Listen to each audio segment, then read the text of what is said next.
te vois où à 33 ans? Alors franchement, je sais pas. Enfin, disons que d'une certaine manière, je le sais, d'une certaine manière, je le sais pas. Donc Raconte ce que tu sais. je sais plus ou moins comment je vais vivre, comment. Alors je m'imagine aux États-Unis probablement, je m'imagine avec voilà des business qui génèrent environ 10 fois plus que ce que je gagne aujourd'hui. J'imagine avec voilà avoir créé une grande entreprise, avoir plus d'employés, avoir impacté plus de personnes, etc., etc. Mais après, je sais pas le chemin. C'est Ok. ça. Ouais, Donc je pourrais pas te dire ouais il y a ça qui va se passer, etc. Tac, tac, ok. tac. Mais je sais où je veux arriver. Je sais même pas quelle entreprise j'aurai Ouais, exactement. Je sais que je vais y arriver, ouais.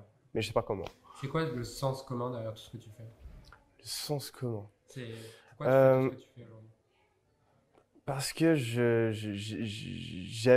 le business. De base, je suis quelqu'un de très compétitif. Ça Ah, s'est ok. perdu un petit peu, là, avec le temps. Mais quand j'étais gamin, j'étais vraiment fou. Genre, je me rappelle, j'ai commencé à jouer au foot. L'entraîneur, je lui donnais des coups de poing pour récupérer la balle. Genre, et si j'arrivais pas à toucher la balle, je pleurais. Genre, j'étais vraiment maladement, je sais pas si ça se dit, compétitif. Et donc du coup il y a ça, je pense, en moi. Et après il y a juste que si je suis pas en train de me challenger, si je suis pas en train de progresser en Mhm. fait, je déprime.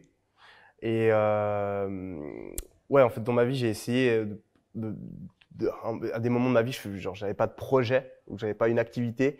Et c'est vraiment les moments où j'ai déprimé. Donc que ce soit me challenger dans le sport ou dans un jeu vidéo ou dans je sais pas quoi, il faut que je me challenge quelque part. Et puis ben maintenant c'est dans le business et c'est ce qui me plaît de loin le plus, donc je vais continuer à le faire à travers ça quoi. Parmi tous les étudiants que tu as eus, c'est quoi les points communs que tu as vus chez ceux qui réussissent? Alors ben déjà euh, il y a la persévérance, Ouais, ça c'est le cliché, tout le monde en parle, c'est la vérité, c'est ouais, logique. Euh, la persévérance, je dirais. Ensuite après il y a le fait d'appliquer réellement les ouais, conseils. C'est un truc qui paraît basique, mais qui est dingue. Parce que j'ai fait des masterminds, à l'époque, je faisais du coaching. Maintenant, j'en fais plus du tout. J'ai beaucoup trop de demandes. Je fais pas du tout de coaching. Et donc, du coup, quand je faisais du coaching, je voyais des gens, même des gens qui avaient plus ou moins des résultats. Et en fait, ils appliquaient pas des trucs qui étaient vraiment expliqués, genre, clairs et nets dans ma formation. mhm, Donc, en général, c'est des gens qui sont déterminés, qui persévèrent, qui appliquent réellement les conseils qu'ils reçoivent. Et après, ouais, c'est des gens qui aiment, qui ont un peu le même état d'esprit que moi, enfin, quand je te parle de vraiment ceux qui réussissent le plus.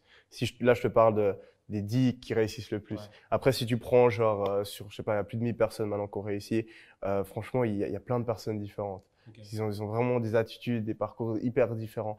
Mais il faut vraiment avoir cette persévérance et aussi vraiment des vraies raisons de vouloir réussir, pas juste Ouais. le faire comme ça, mais savoir vraiment pourquoi on a envie de réussir, que ce soit personnel par rapport à d'autres personnes, etc.